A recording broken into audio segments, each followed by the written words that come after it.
At this point, I have a curious confession to make. You will laugh, but really and truly, I somehow never managed to find out quite exactly what the legal situation was. I do not know it yet. Oh, I've learned a few odds and ends. Alabama prohibits a guardian from changing the ward's residence without an order of the court.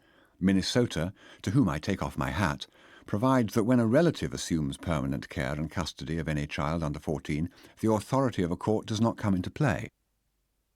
Query: is the stepfather of a gaspingly adorable pubescent pet, a stepfather of only 1 month's standing, a neurotic widower of mature years and small but independent means, with the parapets of Europe, a divorce and a few madhouses behind him, is he to be considered a relative and thus a natural guardian?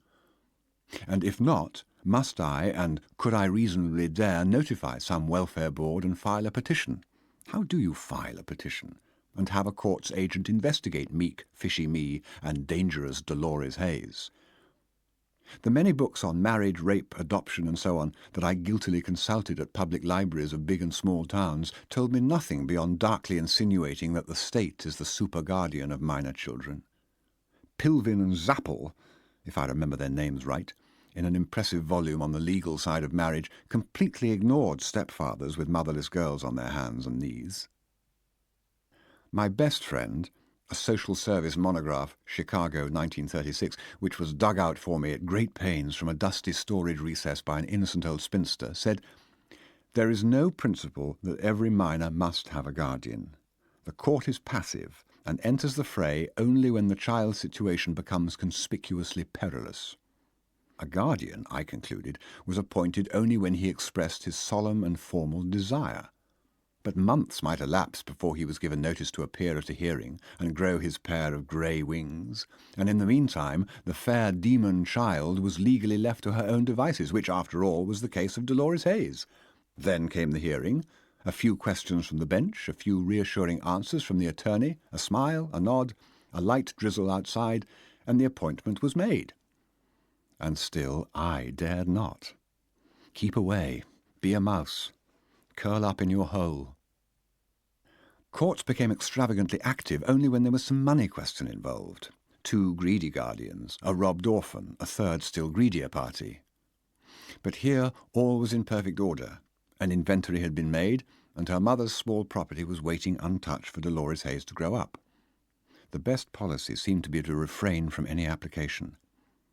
Or would some busybody, some humane society, butt in if I kept too quiet?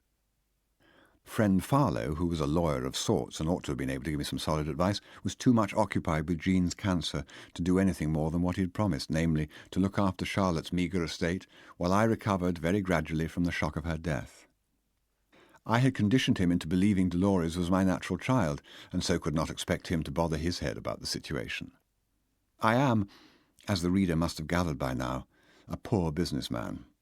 But neither ignorance nor indolence should have prevented me from seeking professional advice elsewhere.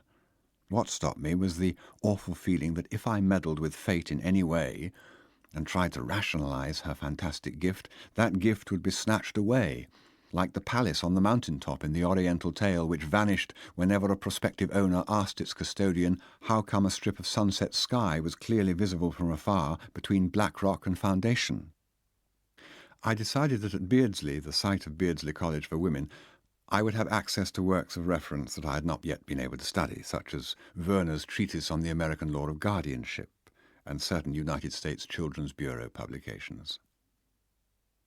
I also decided that anything was better for Lo than the demoralizing idleness in which she lived.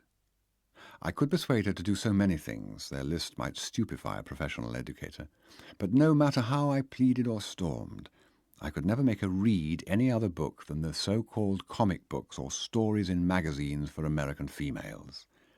Any literature, a peg higher, smacked to her of school, and though theoretically willing to enjoy A Girl of the Limberlost or The Arabian Nights or Little Women, she was quite sure she would not fritter away her vacation on such highbrow reading matter.